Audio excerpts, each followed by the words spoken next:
Bismillahirrahmanirrahim. Alhamdulillahi Rabbil Alameen. Wa sallallahu ala Sayyidina Muhammadin wa alihi tahirin.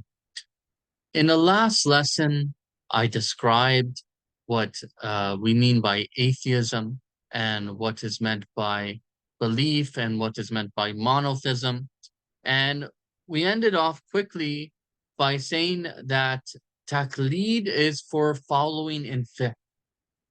So when you're following in fiqh, when you find a qualified scholar, an expert, a mujtahid, who is able to derive rulings from their resources, you fall back on some kind of itmitnan that this scholar is qualified enough to issue the verdicts in regards to the fiqh. This is taqleed. This is fine. But when we come to religious beliefs, scholars will tell you no taqleed over here.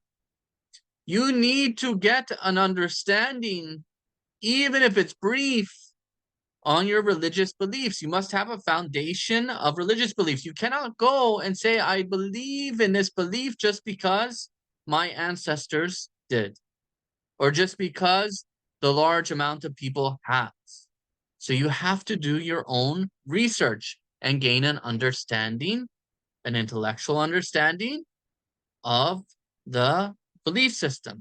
Same as we want to see what Ahlul Bayt said, go look, go check, get a bit qualified in things to look into them. You can consider scholars' views who are qualified and experts and able to offer you a proper view, and you can think about what they have to say. But you have to make you have to put the burden on yourself here to gain certitude about a certain thing. So in belief system, you can't just blindly follow and take that this is the ruling, or this is the way it is. Now, what are the importance of the intellectual arguments? First, we have an importance of having an intellectual basis for our belief system. Like I said, it's very important to have an intellectual basis for our belief system.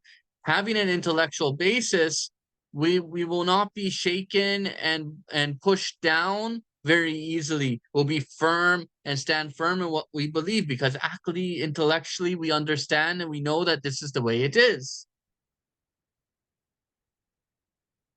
So it's very important to have an intellectual basis to the belief system.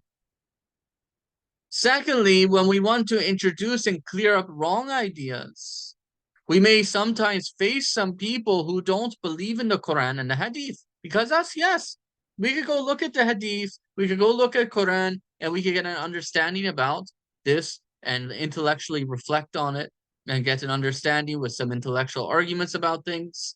And we could have an intellectual basis of why we should follow the Imams and the Prophet, and hence we could take the reliable hadith and understand them. But when we face some people who either do not believe in our book or who do not believe in any revelation whatsoever, so we have to speak to their minds. We have to speak to their minds, and this is useful when we have intellectual arguments to present to them so that their minds are spoken to. So we could approach their fallacies by approaching with some intellectual proof. Now, we have many arguments that prove and are used to prove the existence of Allah the Exalted. Many arguments. We have argument of design. We have argument of prime mover that's sometimes brought up. We have argument of causality. We have argument of contingency. We have argument of existence. Burhani Siddiqeen, which has different versions. So we have different types of arguments. There are many different types of arguments to prove that there is a creator. Now, some of these arguments are better than others, and some of them only take you so far as per the argument. So we have many arguments, though. If we want to say, do we have proof that Allah exists? Yes. We have many arguments.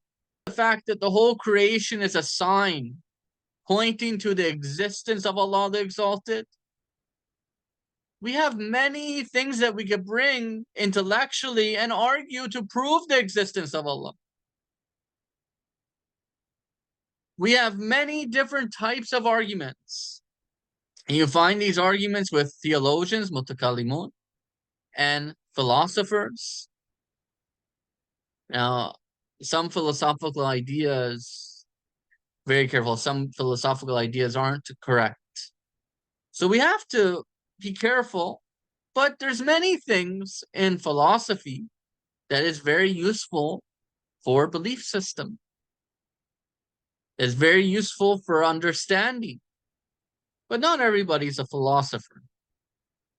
And like I said, not everything is correct. Sometimes maybe there is a neglect, or sometimes there is a fault where we see that in the hadith of Ahlul-Bayt or in the Quran, there's a good argument.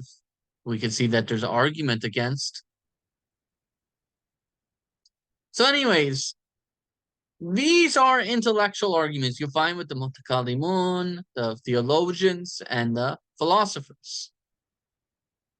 These are intellectual arguments which one can understand with his or her mind. Allah the Exalted has created us with aql. There's authentic hadith, first hadith of Kitab al-Kafi. Some scholars say it's literal, some scholars say it's metaphorical. But it talks about the aql. If you look at that hadith, you'll see that aql obeys Allah, recognizes Allah. Aql is very important. There we have another hadith that says something like Allah created the animals with desire and no aql, and created the angels with aql and no desires, and animalistic desires, and created humans with desire and aql. So people here, they could go worse than the animals, or they could go better than the angels. So just paraphrasing the hadith. So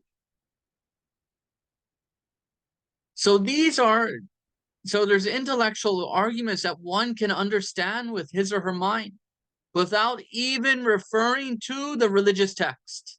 There's things that we could bring to our mind without even looking at the religious text, and they prove to us that there is the existence of the Creator. However, we believe authentic Islam, Din al-Haq, and true and correct sciences will not disagree. They will not disagree. So we're not saying that, okay, we got intellectual things and then we have religious text and we go to the intellectual things and then maybe there's some fault. And no. Real, authentic, reliable things from the Ahlul-Bayt, from the Prophet, and definitely in the Quran, these things will not conflict with science. That is science which is true. Because the same thing, we have false sciences, we have only possibilities, and then we have true science. Fact. So, okay, possibilities are maybes. Things that are not proven are only maybes. We want something that's firm intellectual fact. So real science and real authentic Islam, they have a harmony. They're not going to oppose each other. They're not going to disagree. Allah created the natural world. Allah created the aql. Allah created the creation. And Allah sent the Quran. Allah sent the prophets. Allah sent the guidance. It's all from the same source. Allah is the one who is sending it all, who is creating it all. who is revealing it all. So it's not going to contradict. So rather, we find disagreement when we get maybes, unproven things, wrong ideas, possibilities. So sometimes people cannot distinguish the difference between these maybes and the real facts, the real things as well. So people may have a hard time distinguishing between them. But if you get proper insight and with Allah's guidance and you learn and you know about things, inshallah, you'll be able to see that and think and analyze these things and realize the fallacies or that they're only maybes and possibilities. And may Allah grant us all success in seeing those things. So atheists, they claim that there is no argument that proves Allah exists. Atheists claim that there is no argument that proves God exists. Actually, they have no proven argument that God doesn't exist. So it's the opposite way around. They have no argument that God does not exist. No proven argument. And we actually have many, many arguments to prove God exists. So let's start examining these monotheistic intellectual arguments. I'm going to start with a very common one in a little bit. So first thing is when we look at arguments, we want to divide them. Okay, we want to divide arguments into different types. So we have this title, proofs or intellectual arguments for the existence of Allah. Now we can divide them into ontological on one side, cosmological on the other side. So we have ontological and cosmological arguments. Now simply ontological, this is study of existence. It means related to the study of existence is what this is giving meaning. And cosmos, you may know, means like the universe. So cosmology is those related to the universe, so creation. So we have simply ontological arguments are those arguments which are related to arguments which have their focus and attention on existence, wujud. So we could classify the argument of imkan wa wajib al-wujud, the mumkin, the possible being, contingent being, and a necessary being. We could put arguments that go from existence, like Burhani Siddiqeen and all its different types. As for cosmological arguments, these arguments are those which are related to, give the focus, the attention to proving the argument, proving the existence of God through the perspective of the universe. Like the argument of design, other arguments. So we classify then arguments into different types, ontological and cosmological. Now let's start. The first is the claim of the atheist. The atheist, they have stated that there is no proof for the existence of God. Said this is their claim, that there is no proof for the existence of God. Now we will begin to list over the next several lessons, a number of proofs for the existence of God to disprove this claim, which should become clear that there is no argument proving the non-existence of God. Rather, what we have is many arguments which prove the existence of God. So let's start. The first one, we could say teleological arguments. Burhaninizam. Teleological arguments. Now, I had contemporary philosophy and philosophy of religion with a scholar, and in the lesson taught us, he would stand in like the courtyard, and he'd be at like a tree and telling us about this teleological argument. So we don't have that kind of background here, but you have to maybe picture the world around you and the things around you and the different conceptions of the things around you, all on your own. So teleological argument, the argument of design. When we examine and observe the world around us, we will notice that there is an evident pattern and organization in the things around us. Like, we have trees, say pine tree, oak tree. Never once do you see tree break its pattern of treeness and organization of treeness. Like, have you ever seen a tree give birth to a donkey?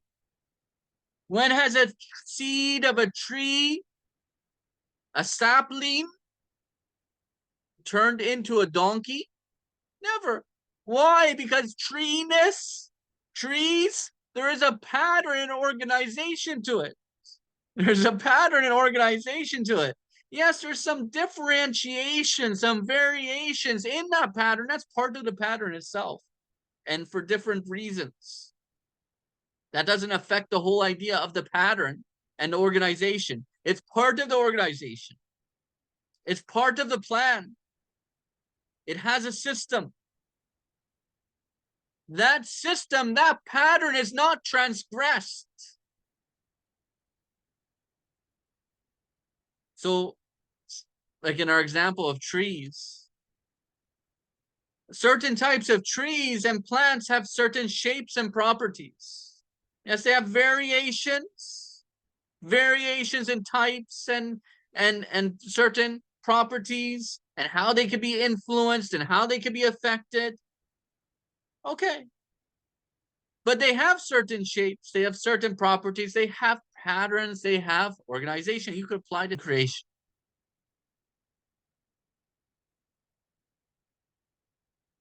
So they grow in certain environments. Things are classified into various types of things in accordance with these patterns. Like we put all the rocks in the division of rock. We put all the different types of human. You know, there's human as a species. You have Zaid, Bakr, you have Muhammad, you have Ali. You have all these different types of human. You have human from China. You have human from Spain. You have human from America. You have human from this place, that place. You have different types of humans due to different factors. Some of those are accidental. They're still all humans, you know, but they're accidental things like human from China and human from Spain. There's nothing there different in their humanness as much as being human is in its essence. They're all both things that move with intention and desire and volition, and they intellectually think they're rational. But there's accidental differences, like certain features of their body. It's non-essential things. Accidental, by accidental, by the way, I don't mean it happens by coincidence. By accidental, I mean in philosophical terms of arad.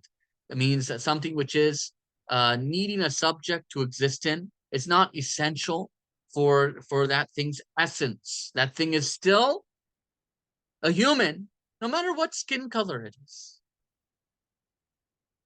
no matter what profession it has. So you have different types of things. So let me be clear on that. This term accidental that I use, I may bring it up again, I may not, but so you know, this is, I've defined it here. I've told you what I mean. I mean something which is not essential part of the essence of a thing itself, as far as a logical definition. It's something that's requiring that subject to exist in something that's not necessary for it to be that thing in itself. So human is still a human no matter what its skin color is or its profession, as example. It's very logical. Racism is illogical. Racism is not akli. Okay. So you have these patterns like in rocks and humans and air and this thing and that thing. And hence we can note that there is a connection and an interaction and an interrelation between the creatures in the universe. You have all this pattern and interaction and interrelation and connection going on in organization. In fact, such a connection is something that is affirmed by sciences. Science would be useless if they didn't have this presumption that there is a connection between things. What would be the use of studying what chemicals react with other chemicals if that wasn't applicable to every type of chemical like that? Or what would be the use of studying medicine if studying one person didn't relate to all the other people like that person? You see? So there is a connection. And this connection is affirmed by sciences. All of this connection and relation proves that there must be an intelligent designer. There must be an intelligent designer. Imagine if we have a painting. That painting's a masterpiece. Say, imagine you walk and you see this beautiful painting with such details, houses, trees, roads. You can see the stroke of the brush on it. You can see the skyline. It's so detailed. Like this painter must have, you'd think this painter must have spent so much time, meticulous time to make this one single painting, maybe 6 feet by 5 feet, 6 by 5 or something, and such detail on it. Must have took a lot of work.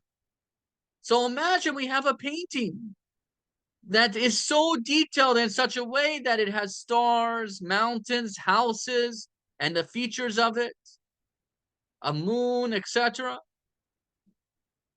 Maybe it has a little house there, and in the house you can see a little candle and a little fireplace and the people sitting in there, their shadows. Even the artist even didn't leave the shadow out. Then this painting also has the paint that's put on it. The exact tone and color of that paint was mixed so perfectly. The brushing style, the exact brush that was used was so perfectly done. Seeing something like this, a mere painting, no one in their right mind would think that that happened by chance. That just poof, this painting showed up by coincidence or by chance, presented like that. It required a painter to paint it because this thing has organization and design to it. And that painting itself indicates there was a painter. An important point. We're arguing that there's organization and design in things. That organization and design in things doesn't have to be the actual thing seen with the eyes or not. This organization and pattern that we have is something that doesn't need to be something that's seen with the eyes or seen with the senses. But just to put that there, this is something that's we'll talk about inshallah a little more later. So nobody in their right mind would think that this painting just showed up out of chance. It must have had a cause, must have had a painter. Now consider this vast universe with all of its features is more than a masterpiece. All of its features, which are more of a masterpiece than all mankind combined can put together. Even a mere fly is a masterpiece. Can such a masterpiece as all the creation that we can realize not have a creator? Not have a designer? It's an error in the slide. I meant creator. So could this such a vast masterpiece not have a designer, not have a creator? No. Therefore, there is an all-knowing, all-powerful, all-wise creator, a designer who must know what he's doing, who must have knowledge of what he's doing, and who must have wisdom and must have power to do it, ability to do it. Therefore, we can prove that there is a designer, an organizer, and that proves that there is a creator. So here I will stop the lesson, inshallah, and I will continue from a purpose and aim, which is continuing on these kind of teleological type of arguments. I will continue them when we come back next week, inshallah, and then we'll pick up and keep going from there. Well, akhiru dawana and alhamdulillahi rabbil alamin.